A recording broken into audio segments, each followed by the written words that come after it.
Hello ladies and gentlemen, welcome to the first entry in my audio lexicon series, in which I try, to the best of my knowledge and the things that I've actually researched so far, to explain audio vocabulary in easy to understand and hopefully a helpful manner for you. So, if you sometimes get confused when people like me or other dudes like Clinical or anybody else is talking about it, or if you read it on Headfi anywhere, yeah, I try to bring this to you so you are able to understand what people actually mean when they talk about random gibberish. So first, in this entrance of this video series, we are talking about dynamics. And yeah, because actually dynamics is too simple. There are actually two dynamics, not just one. And we tackle both in this video. But first, we need to start with the general idea of dynamics.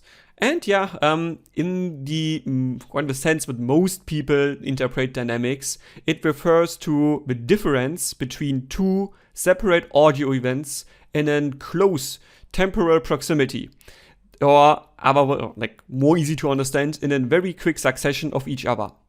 To make this easier to understand, of course, I will have two different noises that I will just play to you to just make it easier to follow along.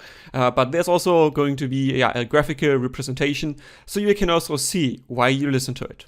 So yes, for instance, here we have a noise that I just noted as bong, and I will play to you. And we have a noise that I would just describe as clong, which I also play to you. So both of these, as you probably already noticed when you heard them in not so quick succession after each other, we have a different amplitude/loudness. And this is exactly what dynamics refer to. The delta, or the difference between the two signals that you just heard. That means the clong here was more loud and the bong was more quiet. Or the opposite. I don't know what I'll be cutting later on, you will just figure out. And yeah, the second part that is important when we talk about dynamics, we talk about how well these differences that you just heard are maintained by your transducer or / the driver in your headphone. And that means, as a side note here, if a headphone is dynamic, it can be that it is only one of these two dynamics that I explain next. That means it can only be macrodynamic, it can only be microdynamic, it could be both, or it could be neither. All of those are possible. And this directly brings us to macrodynamics. And yeah, as the word macro already suggests, we are talking about usually big differences. And yeah, that's also what we are talking about here. So again, let me refer to the bong and clong sound we had before.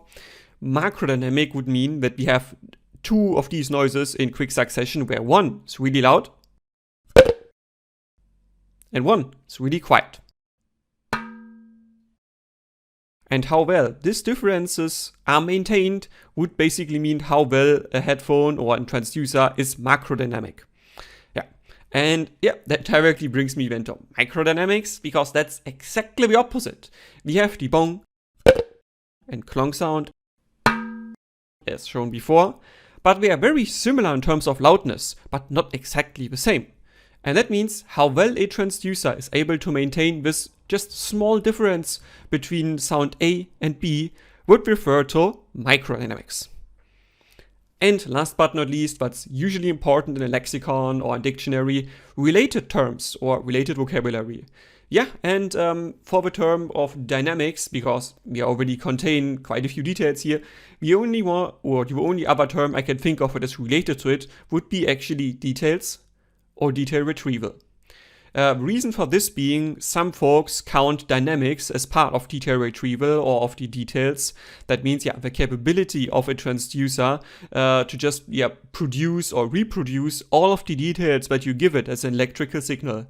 Not all of them though, so that's why I keep them here as like related works and not exactly the same. That's it for the first video. Hope you enjoyed it. I really try my best to make this as simple to understand and yeah, as easy to follow along. So yeah, just hopefully will help somebody who is just like, oh, what does this actually mean? And yeah, if you have questions, if you have criticisms, if you have improvement suggestions or anything else, please leave a comment. And with this, Donspektor